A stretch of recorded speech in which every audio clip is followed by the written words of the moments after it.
இன்னைக்கு நம்ம கிட்ட அது வல்லமையா இருக்கு. ஆனால் நாம ஏன் அதை யூஸ் பண்ணாம விட்டோம்? அதான் கேள்வி. கோவிட்ல சபை என்ன பண்ணுச்சு? கோவிட்ல சபை இந்த ஆயுதத்தை யூஸ் பண்ணுச்சா? இயேசுவின் நாமத்தை யூஸ் பண்ணுச்சா? பொதுவா இப்படிப்பட்ட காரியங்கள் நடக்கும்போது கர்த்தர் ஒரு காரியத்தை எப்பவுமே செய்வார். எகிப்துல கொள்ளை நோய் வந்தபோது மிக தெளிவாய் வசனம் சொல்லுது, இஸ்ரவேல் இருந்த கோசேன் நாட்டில் அது வரவில்லை என்று வசனம் சொல்லுது. நியாயாதிபதிகள் புஸ்தகத்தை வாசிச்சு பாருங்க. அந்த உடன்படிக்கை பெட்டி பெலிஸ்தியர் பாளையத்துக்கு வந்தபோது அங்கே மிகப்பெரிய மூலவியாதிகள் வந்தது. அதுவே இஸ்ரவேலின் பாளையத்துக்கு வந்தபோது அங்கே அது ஆசீர்வாதமாய் மாறுச்சுன்னு பார்க்கிறோம். அப்ப ஆண்டவர் எப்பவுமே தேவ ஜனங்களுக்கும் உலகத்துக்கும் வித்தியாசத்தை உண்டாக்குவார். உலகத்துல ஒரு சம்பவம் நடக்கும் போது அது தேவ ஜனங்கள் மத்தியில நடக்காம இருந்தால்தான் அதற்கு பெயர் நாம் தேவ ஜனம். இவங்க கடவுள் அவங்களை காப்பாத்தினாருன்னு அப்பதான் சாட்சி வரும். அந்த வித்தியாசத்தை கர்த்தர் உண்டாக்குவார். அதனாலதான் இஸ்ரவேலில் இருந்த ஒரு வீட்டிலும் தலைப்பிள்ளை சாகவில்லை என்று எகிப்துல வந்த வாதையில சொல்லுது. சரி, கோவிட் வந்ததே, நமக்கும் உலகத்துக்கும் என்ன வித்தியாசம்? நாம் என்ன செய்தோம்? எந்த வித்தியாசம் தெரிஞ்சிச்சு? இந்த கோவிட் நேரத்துல ஆந்திராவில் ஒரு மனிதர் கண்ணுல டிராப்ஸ் ஊத்தனா கோவிட் சுகமாகுதுன்னு சொல்லி அவர் சொன்னார். அரசாங்கம் சொன்னாங்க அதுக்கெல்லாம் வாய்ப்பு இல்ல. மெடிக்கலி சொன்னாங்க அது லங்ஸ்ல உள்ள பிரச்சனை, கண்ணுல மருந்து ஊத்துனா எப்படி சரியாகும் அப்படின்னு சொன்னாங்க. இது மருத்துவத்துக்கு ஒத்து வராது, சயின்டிபிக்கலி கிடையாதுன்னு சொன்னாங்க. ஆனா ஜனங்க எவ்வளவு பேர் போனாங்க தெரியுமா? 5 லட்சம் பேர் அந்த கிராமத்துக்கு போனாங்க. போய் அந்த மருந்து வாங்கினாங்க. ஏன் ஜனங்கள் அப்படி போனாங்க? லாக்டவுன் பீரியட்ல போனாங்க. ஏன் போனாங்க? காரணம் என்ன? வேற வழி இல்லாம அரசாங்கம் என்ன பண்ணுச்சு? அந்த ஜனங்களை வரிசைப்படுத்தி அனுப்புனாங்க. அந்த கோவிட்ல வரிசைப்படுத்தி அனுப்புனாங்க. நியாயமா வரி வரக்கூடாது, ஜனங்களை கட்டுப்படுத்த முடியல. ஜனங்கள் ஏன் அவ்வளவு தூரம் போனாங்க தெரியுமா? அவங்களுக்கு ஒரு மருந்து, ஒரு விடுதலை கிடைக்குதுன்னு தெரிஞ்சா அவர்கள் எதையே தேடி போவார்கள், எங்கேயும் ஓடி போவார்கள். அப்படி ஒரு அற்புத அடையாளம் சபைகளுக்குள்ளே நடந்திருந்தால், அப்படி ஒரு அடையாளம் கிறிஸ்தவ வீடுகளிலே நடந்திருந்தால் நீங்கள் சுவிசேஷம் சொல்ல வேண்டிய அவசியம் இருந்திருக்காது. அவர்களே தேடி வந்து கேட்டிருப்பார்கள், உங்கள் தேவனுடைய நாமம் எங்களுக்கும் வேண்டும், அவர் எங்களை சுகமாக்க வல்லமை உள்ளவர் என்று சொல்லி. ஆனா நடக்கல. கோவிடுக்கு முன்னாடி எத்தனை அற்புத கூட்டம், சுகமளிக்கிற பெருவிழா, சுகமளிக்கிற திருவிழா, எத்தனை கூட்டம். ஆனால் கோவிட் நேரத்துல ஒரு ஆளையும் காணும். எத்தனை தீர்க்கதரிசிகள் உங்ககிட்ட இருந்தாங்க? ஜனவரி மாசம் 1ஆம் தேதி ஆனா தீர்க்க தரிசனம் அடிச்சு விடுவீங்க தானே? அந்த 2020 ஜனவரி 1 எந்த தீர்க்கதரிசி சொன்னாரு கோவிட் வரப்போகுதுன்னு சொல்லி? தயவு செய்து மனம் திரும்புங்கள், வசனத்துக்கு நேராக திரும்புங்கள், பைபிளுக்கு நேராக திரும்புங்கள். ஊழியக்காரனை பிடிச்சிட்டு அலையாதீங்க, தீர்க்கதரிசிகளுக்கு பின்னால் ஓடாதீங்க, கர்த்தருக்கு பின்னாடி போங்க. அதுதான் உங்களை பரலோகத்துக்கு கொண்டு போகும். நீங்கள் எல்லாரும் ஒரு ஊழியத்தையும் ஊழியக்காரனை பிடிச்சு வச்சுக்கிட்டு அவருக்கு பின்னாடி போனா பரலோகத்துக்கு போயிடலாம் நினைக்கிறீங்க. கிடையவே கிடையாது. இயேசுவுக்கு பின்னாடி போனா மட்டும்தான் பரலோகத்துக்கு போக முடியும். இவ்வளவு பெரிய சம்பவம் நடந்தது 2020ல. எந்த தீர்க்கதரிசியும் சொல்லல. ஒருவேளை யாராவது சொல்லி இருக்கலாம், பிரபல தீர்க்கதரிசிகள் யாரும் சொல்லல இந்த வருஷம் இப்படி நடக்க போகுதுன்னு சொல்லி. அதுதான் உண்மை. இதுக்கான மருந்து நம்ம கிட்ட இருந்துச்சு. நீங்கள் அந்த மருந்தை யூஸ் பண்ணல. இயேசுவின் நாமத்தை நம்ம யூஸ் பண்ணவே இல்லை. அது மட்டும் நடந்திருந்தால், நீங்கள் எழுப்புதல் ஒண்ணு சொல்றீங்களே, அந்த எழுப்புதல் எல்லாம் நீங்க கொண்டு வர வேணாம், தானா நடந்திருக்கும். ஒரு பேதுருவின் மாமியை கர்த்தர் சுகமாக்கினார். அந்த கிராமத்தில் உள்ள அத்தனை பேரும் அந்த வீட்டுக்கு வந்தார்கள் என்று வசனம் சொல்லுகிறது. ஒரே ஒரு பிசாசு பிடித்த மனுஷனை கர்த்தர் விடுதலை ஆக்கினார். அந்த கிராமம் முழுவதும் அந்த மனுஷனிடத்தில் வந்தது என்று சொல்லி பார்க்கிறோம். ஒரே ஒரு சமாரிய ஸ்திரீ மனம் திரும்பினார், முழு கிராமம் வந்தது என்று சொல்லி பார்க்கிறோம். உங்கள் வீட்டில் மட்டும் கோவிட் நேரத்துல ஒரு அற்புதத்தை நடந்திருந்தால் உங்கள் வீட்டை சுற்றிலும் 100கணக்கான ஆத்துமாக்கள் வந்து நின்று இருக்கும். We miss the chance. ஆனா நம்ம பேசும் போதெல்லாம் பயங்கரமா பேசுவோம். பேசுறதுக்கெல்லாம் ஒரு குறைச்சலும் கிடையாது. இவ்வளவு பெரிய சம்பவம் நடந்துச்சு.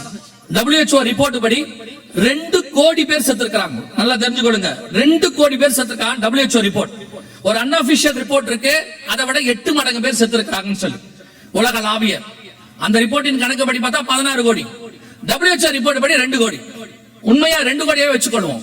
2 கோடி ஆத்மா மடிந்து போயிருக்கு. அதுல எத்தனை நரகத்துக்கு போச்சு நமக்கு தெரியாது. அதை காப்பாற்ற வேண்டிய பொறுப்பை கர்த்தர் நம்ம கையில கொடுத்திருக்கிறார். நாம என்ன செய்தோம்?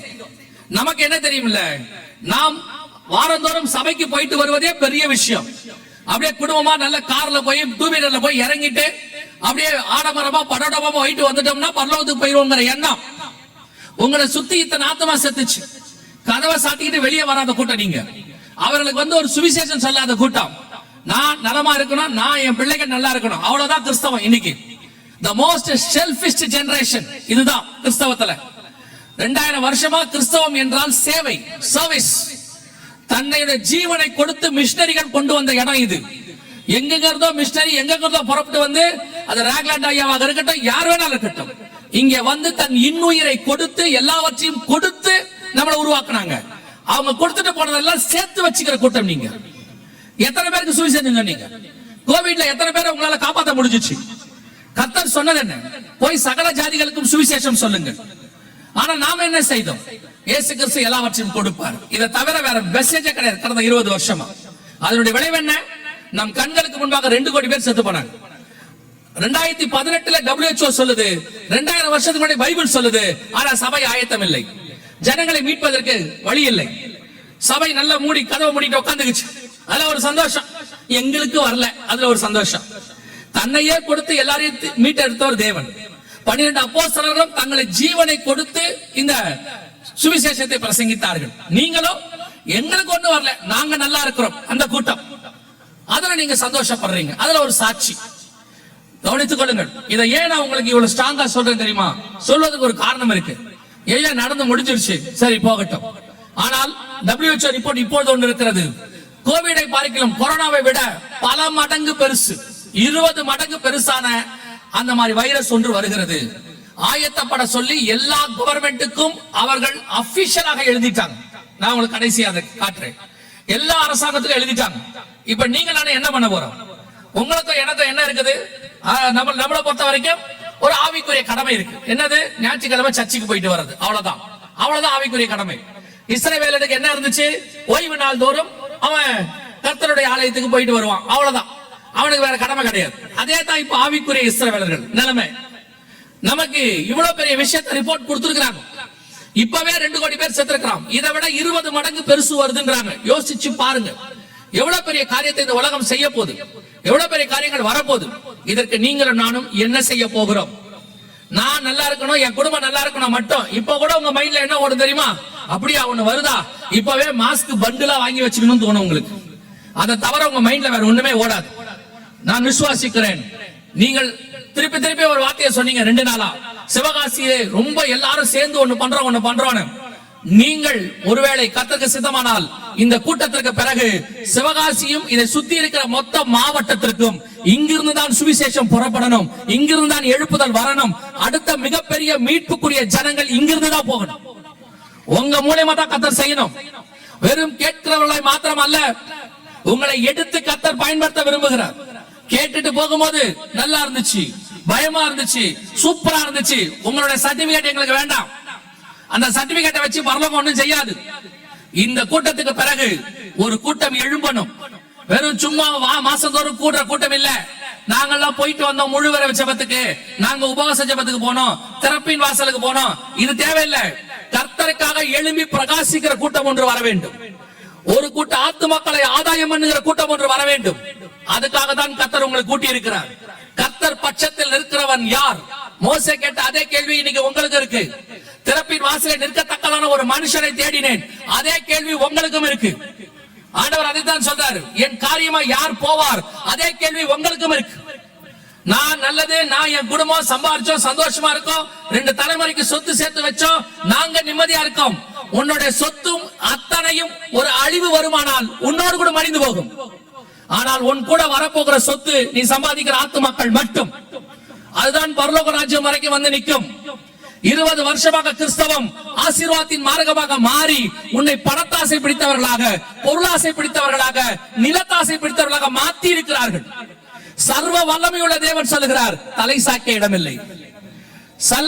அப்பேற்பட்ட பவுல் சொல்லுகிறார், எல்லாவற்றையும் நஷ்டமும் குப்பையும் என்று விட்டேன்.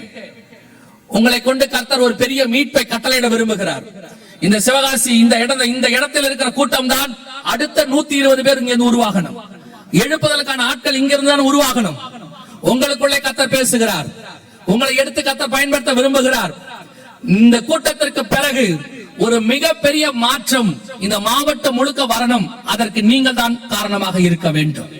அதுக்குதான் கர்த்தர் பேசிக் கொண்டிருக்கிறார். ஏதோ ஒரு ஜுரம் அடிக்கிற மாதிரி ஒரு கூட்டங்கள் வச்சுட்டு, உங்களுக்கு என்ன தெரியுமா, எம்டி ஜெகனை வச்சு 2 நாள் வச்சோம், ஃபாதர் பெர்க்மன்ஸ் வச்சு 2 நாள் வச்சோம், அகஸ்டின் ஜெபகுமாரனை வச்சு 2 நாள் வச்சோம். என்ன வச்சிய, என்ன பிரயோஜனம்? வச்சு என்ன பண்ணீங்க? வந்து கேட்டுட்டு போயிட்டிய. அதுல உங்களுக்கு ஒரு பெருமை, எம்டி ஜெகன் கூட்டத்துக்கு போனேன், அகஸ்டின் அண்ணன் கூட்டத்துக்கு போனேன், ஃபாதர் பெர்க்மன்ஸ் கூட்டத்துக்கு போனேன். போய் என்ன பிரயோஜனம்?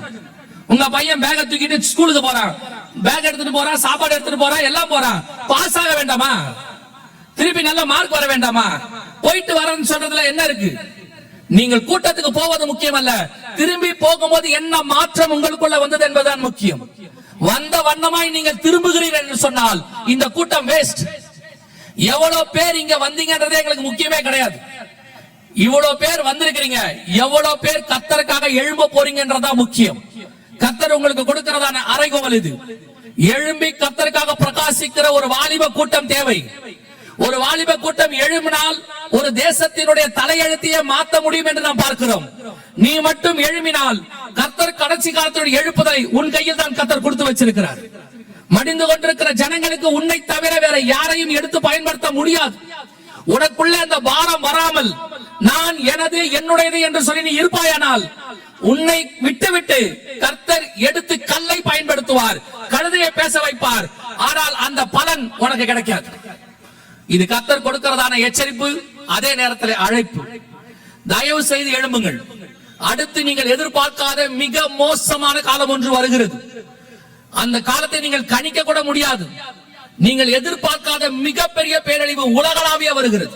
நீங்கள் கொரோனாவில் பார்த்தது 1%, அது மாதிரி 4% வருது. வெறும் கொள்ளை நோய் மட்டுமல்ல, அதை காட்டிலும் இன்னும் பெரிய விஷயம் வருது. வாசிங்க வெளிப்படுத்தின விசேஷம் 6ஆம் அதிகாரம் 8வது வசனத்தை வாசிங்க. நான் பார்த்தபோது இதோ மங்கின நிறமுள்ள ஒரு குதிரையை கண்டேன். அதன் மேல் ஏறி இருந்தவனுக்கு மரணம் என்று பெயர்.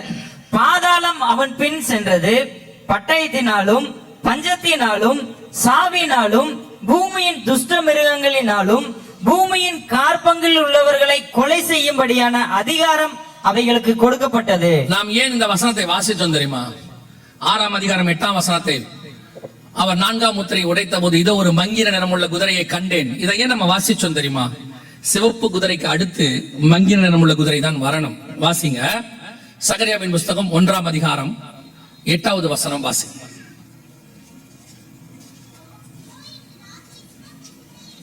இதோ இந்த ராத்திரியில் சிவப்பு குதிரையின் மேல்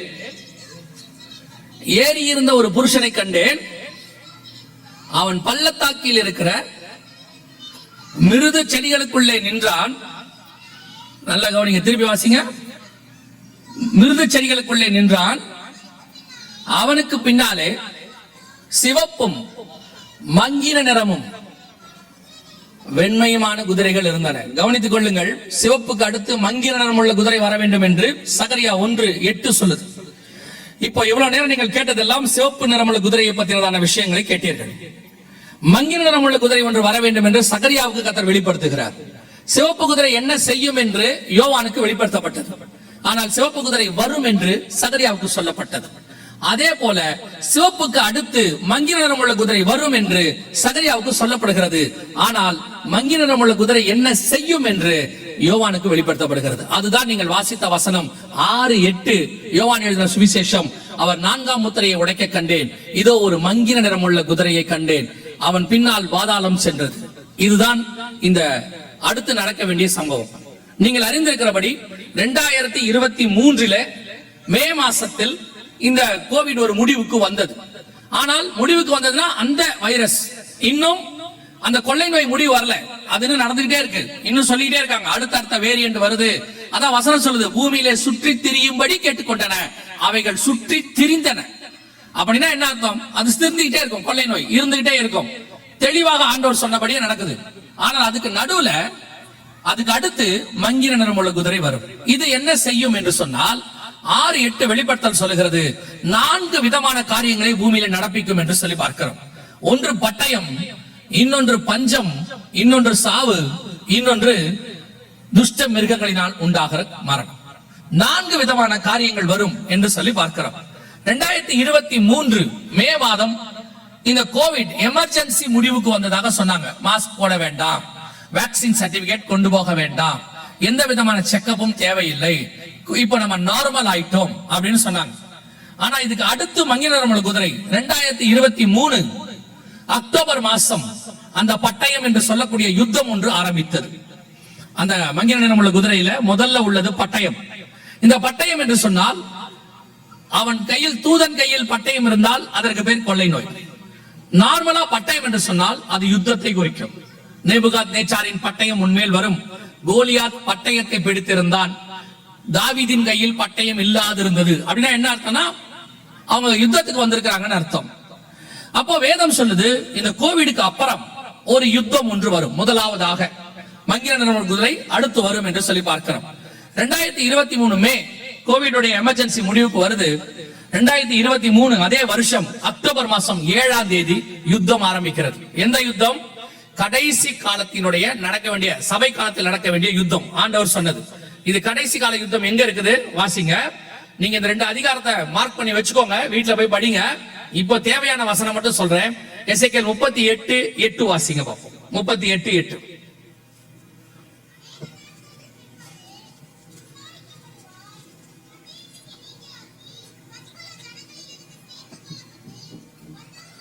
பற்பல ஜனங்களிலிருந்து சேர்த்துக் கொள்ளப்பட்டு வந்தவர்களின் தேசத்தில் கடைசி வருஷங்களிலே நீ வருவாய்.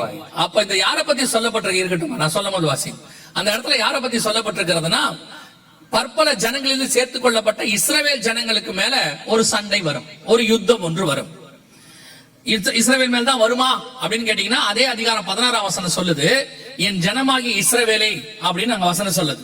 கடைசி நாட்களில் இது சம்பவிக்கும் அப்படின்னு இருக்கு. எனவே இந்த யுத்தம் இஸ்ரவேலுக்கு விரோதமாக வரணும். அதுவும் எந்த இடத்துல எதற்காக வரணும் அதையும் எழுதுறார். தொடர்ந்து வாசிக்க அந்த வசனத்தை. நெடுநாள் பாழாய் கிடந்து பிற்பாடு ஜாதிகளிலிருந்து கொண்டு வரப்பட்டவர்கள் எல்லாரும் சுகத்தோட குடியிருக்கும் இஸ்ரவேலின் மலைகளுக்கு விரோதமாய் வருவாய். இஸ்ரவேலின் மலைகளுக்கு விரோதமாய். வசனம் தெளிவா கவனிச்சுக்கொள்ளுங்க. இது எல்லாம் எழுதி கொடுத்தது தேவன். அதனாலதான் இத்தனை துல்லியமாக எதுக்காக இந்த யுத்தம் நடக்கணும், இஸ்ரவேலின் மலைகளுக்கு விரோதமாய் நீ வருவாய். இன்னொரு வசனத்தை கூட வாசிங்க. அதே எசேக்கியேல் 39 அடுத்த அதிகாரம் 2வது வசனத்தை வாசிங்க.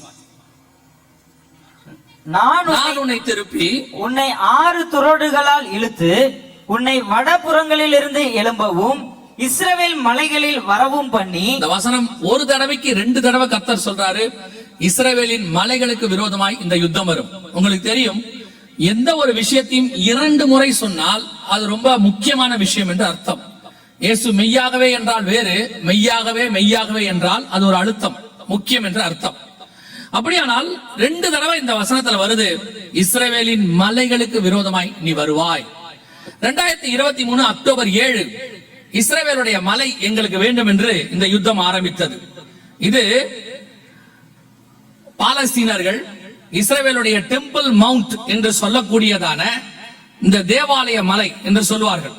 அதற்கு இது எங்களுக்கு தேவை என்று சொல்லி ஆரம்பித்தார்கள். இது 2023 அக்டோபர் 7 ஆரம்பித்தது. இந்த யுத்தத்தினுடையதான மூல காரணம் என்னவென்று சொன்னால், இந்த மலை, இந்த டெம்பிள் மவுண்ட் என்று சொல்வார்கள், இந்த மலை எங்களுக்கு வேண்டும் என்று சொல்லி அவர்கள் கேட்கிறார்கள். காரணம், அங்கே அவருடைய மிக முக்கியமான வழிபாட்டு தலம் இருக்கிறதுனால இது எங்களுக்குரியது என்று அவர்கள் சொல்லுகிறார். இஸ்ரவேல் சொல்லுகிறது, இந்த மலையில் ஏற்கனவே எங்களுடைய 2 தேவாலயங்கள் இருந்திருக்கிறது. சாலமோன் கட்டின தேவாலயமும் செருபாபேல் கட்டின தேவாலயமும் இங்கே இருந்தது. சாலமோன் கட்டின தேவாலயத்தை நேபுகாத்நேச்சார் இடித்தார். செருபாபேல் கட்டின தேவாலயத்தை தீத்துராயன் இடித்தார். எங்களுடைய 3வது தேவாலயம் இங்கே வரும் என்கிற நம்பிக்கை எங்களுக்கு இருக்கிறது, வசனத்தின்படி அவர்களுக்கு இருக்கிறது. எனவே இந்த மலையை கர்த்தர் எங்களுக்கு திருப்பி தந்தார். அவங்க கிட்ட இந்த மலை இல்லாமல் இருந்தது. 1967 ஜூன் மாசம் 5ஆம் தேதி ஆரம்பித்ததான 6 நாள் யுத்தத்துல இது முழுக்க அவங்க கைக்கு வந்துச்சு. யுத்தத்தினுடைய சட்ட திட்டத்தின்படி, ஜெனிவா ஒப்பந்தத்தின்படி எதை அவர்கள் கடைசியா ஜெயிக்கிறார்களோ, எந்த வரைக்கும் முன்னேறி இருக்கிறார்களோ அது அவர்களுக்கு சொந்தம். அதன் அடிப்படையில இந்த மலை எங்களுக்கு சொந்தம் என்று இஸ்ரவேல் சொல்லுகிறது. அவர்கள் சொல்லுகிறார்கள், மலையில எங்களுடைய வழிபாட்டு தலம் இருக்கு, அதை நாங்கள் தரமாட்டோம், அது எங்களுக்கு சொந்தம் என்று சொல்லுகிறார். இந்த பிரச்சனை தான் போய்கொண்டிருக்கிறது. இத ஐநா சபையில அங்கே ஒரு தீர்மானம் ஒன்று போடப்பட்டிருக்கிறது, பேச்சுவார்த்தை இருக்கிறது. 2 ஸ்டேட் சொல்யூஷன் என்று சொல்வார்கள். எருசலேமை 2ஆக பிரித்து பழைய எருசலேம் புதிய எருசலேம் என்று சொல்லி பழைய எருசலேமை பாலஸ்தீனர்கள் கையிலையும் புதிய எருசலேமை டெல் அவீவ் அந்த பட்டணத்தை இஸ்ரவேல் கையிலும் கொடுக்க வேண்டும் என்று தீர்மானம் 2 ஸ்டேட் சொல்யூஷன் என்று சொல்வார்கள். ஐநாவில் இருக்கு. ஆனால் இஸ்ரவேல் சொல்லுகிறது இது முழுக்க எனக்கு சொந்தம், நான் தரமாட்டேன் என்று சொல்லி. சோ இந்த பிரச்சனையின் அடிப்படையில தான் இந்த யுத்தம் ஆரம்பிச்சிச்சு. சரியா கோவிட் முடிந்தது 2023 மே மாசம். இது ஆரம்பித்தது 2023 அக்டோபர் மாசம் 7ஆம் தேதி. இந்த யுத்தம் ஆரம்பித்து இந்த மலைக்கான சண்டை ஆரம்பிச்சது.